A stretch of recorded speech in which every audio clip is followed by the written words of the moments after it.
नैनीताल के राज्य अतिथि गृह में उत्तराखंड राज्य आंदोलनकारियों की एक अहम बैठक हुई है। बैठक में 10% क्षैतिज आरक्षण की मांग पूरी किए जाने पर सीएम धामी का आभार व्यक्त किया गया। राज्य आंदोलनकारियों ने कहा, आज भी जल, जंगल, जमीन, पलायन और बेरोजगारी के मुद्दे ज्यों के त्यों हैं। इसलिए इन मुद्दों पर राज्य आंदोलनकारियों को पूरे प्रदेश में एकजुट किया जाना जरूरी है। बैठक में निर्णय लिया गया कि 28 अगस्त को हर जिले से राज्य आंदोलनकारी अपने अपने स्तर से राज्य हितों से जुड़े मुद्दों को लेकर सीएम को ज्ञापन प्रेषित करेंगे।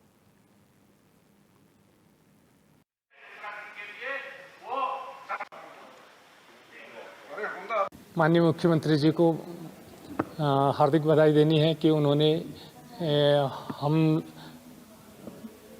हम लोगों के लिए जो 10% आरक्षण था उसको उन्होंने लागू कर दिया है। इसलिए उनका हम बहुत बहुत धन्यवाद करते हैं और समस्त हम जितने भी यहाँ पर उपस्थित हुए हैं उन लोगों को भी सभी को हम बधाई देते हैं कि पक्ष और विपक्ष ने मिलकर शासन ने हमारे लिए 10% आरक्षण को स्वीकार किया है। पूरी होना शुरू हुआ है। अगर मैं ये कहूँ कि सारी मांगें पूरी हो गई तो ये अपने आप में एक बहुत बड़ी बेईमानी होगी। अभी 10% क्षैतिज आरक्षण का लाभ जो अभी आंदोलनकारियों को और तमाम उनके आश्रितों को मिल रहा है, लेकिन इसके अलावा भी कई मांगें पूरी है। हम कहना चाहते हैं कि आपने विधानसभा में अपने विधायकों के लिए तो आपने उनके वेतन भत्ते इतने बढ़ा दिए हैं, लेकिन जिन सेनानियों ने, जिन राज्य आंदोलनकारियों ने इस राज्य को बनाया था, उनको आप एक छोटी सी, एक मैं पेंशन भी नहीं कहूँगा उसको, एक छोटी सी राशि देके आप उन्हें ठुकरा रहे हैं। जबकि कई आंदोलनकारी ऐसे हैं जो आज रोजगार से भी वंचित हैं और उस छोटी सी राशि से ही उनका जीवन चल रहा है। उनके भी कई सपने हैं। एक तरफ आप सेनानियों को बिल्कुल उनके साथ बहुत ही उपेक्षापूर्ण व्यवहार कर रहे हैं और दूसरी तरफ अपने जो हमारे माननीय विधायक हैं उनको आप करोड़पति बनाने में लगे हैं। तो हम चाहते हैं कि आप हमारे सेनानियों को, जब आपने सेनानी का दर्जा दे दिया है, राज्य आंदोलनकारियों का दर्जा दे दिया है, तो उनको आप पेंशन के रूप में पर्याप्त सम्मान राशि दीजिए। नैनीताल के भूमियाधार खूपी में ब्लॉक प्रमुख डॉक्टर हरीश सिंह बिष्ट ने विभागीय अधिकारियों के साथ कुरिया नाले और खूपी का स्थलीय निरीक्षण किया। इस दौरान ब्लॉक प्रमुख ने कहा कि प्रशासन ने कई बार यहां का निरीक्षण किया, लेकिन कोई ट्रीटमेंट नहीं हुआ। लगभग 13 साल से खूपी गांव आपदा की मार झेल रहा है। यहां के लोगों की रात की नींद गायब है। उन्होंने कहा कि या तो कुरिया नाला का ट्रीटमेंट किया जाए या फिर इस तोक के विस्थापन की सरकार और प्रशासन को उचित कार्रवाई करनी चाहिए।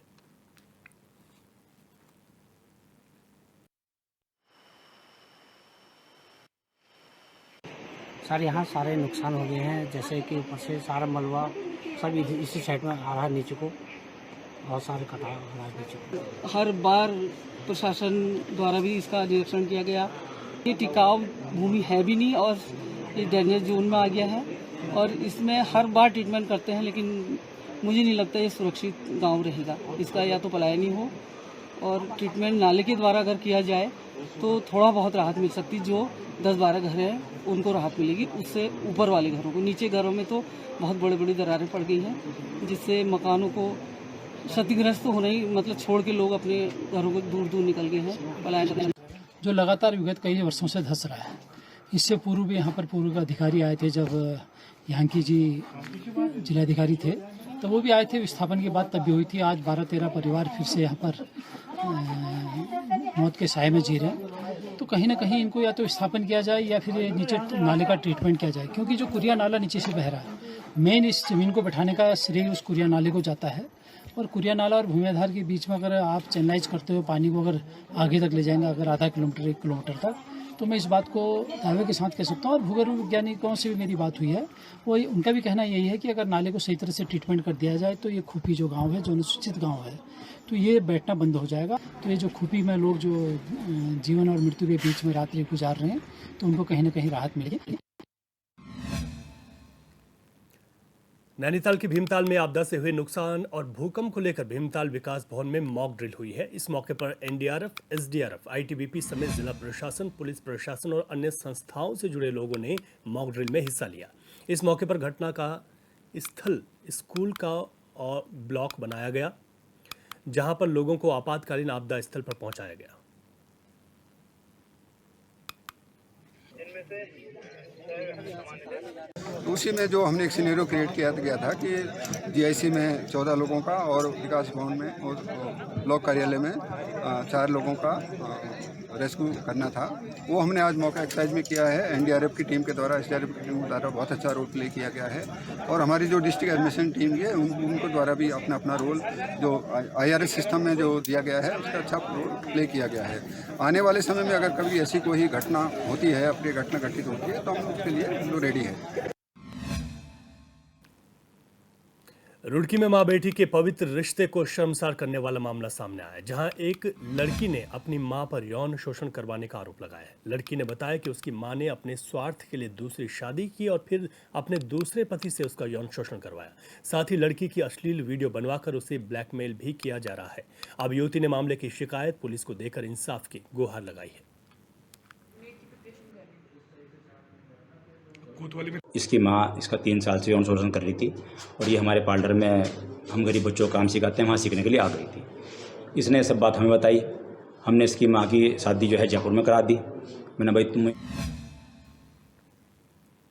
और इस वक्त आपको सीधे देहरादून लेकर चलते हैं, जहाँ पर उत्तराखंड के मुख्यमंत्री पुष्कर सिंह धामी मेधावी छात्र सम्मान कार्यक्रम में संबोधित कर रहे हैं। आज इस महत्वपूर्ण अवसर पर आप सबके बीच में स्वयं को पाकर अत्यंत प्रसन्नता महसूस हो रही है कि मैं भविष्य के उन सभी कर्णधारों से मिल रहा हूँ जिनको अभी विभिन्न क्षेत्रों में जाना है। मैं इसके लिए अमर उजाला परिवार को धन्यवाद देना चाहूँगा कि उन्होंने इस उत्कृष्ट पहल के माध्यम से हमारे राज्य के मेधावी छात्र एवं छात्राओं को सम्मानित करने का एक बहुत ही सराहनीय कार्य किया है। अमर उजाला देश का न केवल अग्रणी समाचार पत्र है और सच में मैंने पहले भी एक बार बोला था बच्चों के बीच में, नहीं एक कार्यक्रम में और कार्यक्रम में, कि मैंने भी जब कोई समाचार पत्र पढ़ना प्रारंभ किया तो सबसे पहले अमर उजाला ही पढ़ना शुरू और हम तो ऐसे पढ़ते भी नहीं थे। आजकल आप लोगों के घर में तो सबको समाचार पत्र मिल जाता होगा, आराम से पढ़ने का समय भी मिल जाता होगा। हमारे घर में समाचार पत्र नहीं आता था। बोला जी वैसा हम तो मेरे घर के सामने एक चाय की दुकान होती थी और उस चाय की दुकान में अमर उजाला आता था और हम तो स्कूल से आते थे, उसके बाद देखते थे तो वो समाचार पत्र बहुत लोग पढ़ते थे और पढ़ने को पहले उन लोगों को मिलता था जो चाय पीते थे। वो चाय पीने वालों के लिए होता था। अरे हम चाय पीने के लिए तो ना हमारी जेब में उस समय पैसे होते थे, न चाय पीने जैसी कोई स्थिति होती थी। तो हम देखते रहते थे कि जब सब लोग पढ़ लें तो उसके बाद हमको ये पत्र मिल जाए और उसके बाद मिलता था तो बहुत ही, मैं सच बताऊं तो अगर देश दुनिया के बारे में बाद में जब बड़े हो गए हम लोग, आपकी तरह हाई स्कूल भी पढ़ लिया, इंटर भी पढ़ लिया, ग्रेजुएशन भी कर लिया, पोस्ट ग्रेजुएशन भी कर लिया, कुछ और भी कर लिया, LLB भी कर लिया, वो तब उतना ज्ञान नहीं हुआ जितना ज्ञान वो बचपन में जो हमने अमर उजाला पढ़ते जो है प्राप्त किया। सामाजिक दृष्टि से, अंतर्राष्ट्रीय दृष्टि से, जब सोवियत संघ होता था फिर धीरे धीरे जो है वो अलग अलग हुआ, वो सब हमने अमर उजाला में पढ़ा।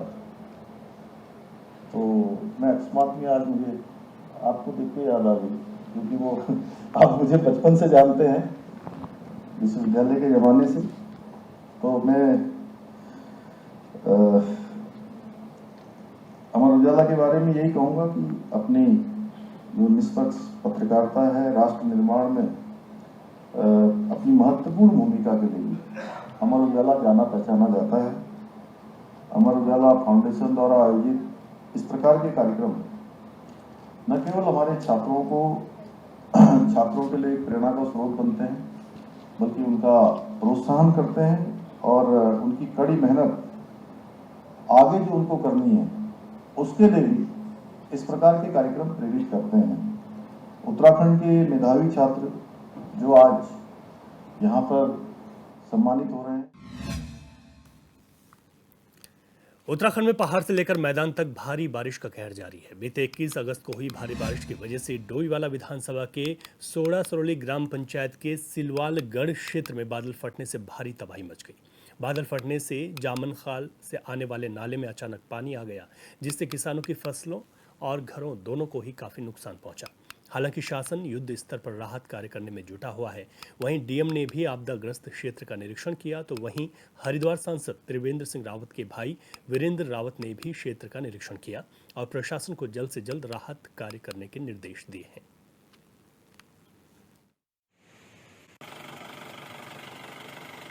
बच्चों की मांगे जायज़ हैं, इसमें कोई वो नहीं है। और यहाँ पे बाढ़ सुरक्षा का काम होना चाहिए पूरी तरह से, और उसके लिए हम पूरा प्रयास करेंगे, पूर्ण प्रयास करेंगे जो भी होता है, क्योंकि काम काफ़ी बड़ा है और इसमें थोड़ा समय तो लगेगा, लेकिन पूर्ण प्रयास रहेगा कि जल्दी से जल्दी बाढ़ सुरक्षा का काम मेनली हो।